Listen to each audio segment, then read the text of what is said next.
Шинэ продакшны жүжигчид Хөх хотод аялан тоглолтоор явж байгаад хавтын осол орсон байна. За Ослын улмаас нэг жүжигчин нас орж хоёр жүжигчин эрчимд эмчилгээ хийлгэж байгаа юм байна. Баттайг сурвалжийн мэдээлснээр шинэ продакшны жүжигчин Бэлгүн энэ Ослын улмаас амьсгалсан алдсан байна.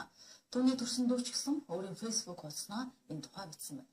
Харин жүжигчин Гамбай болон өөр нэгэн жүжигчнээ би таарав өөр Монголын өнгөртөө засах орны шилийн голын эмнэлэгт эрчимд эмчилгээ орж байгаа юм байна.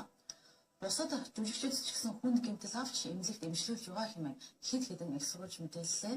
Тэд зүүн үзэмчин хошуунаас Шилийн хот руу тоглолтоор явж байсан байна. Мөн одон телевизийн инээдтэй өдөрш нэвтрүүлэгт шинэ үе мөрөөдлийн театр шинэ өнгө хамтлагууд оролцсон урьдчилсан байдлаар жолоочийн буруутай үйлдэлээс олж осол гарсан гэж үзэж байгаа хэмээн их сурвалжууд хэлсэн юм а.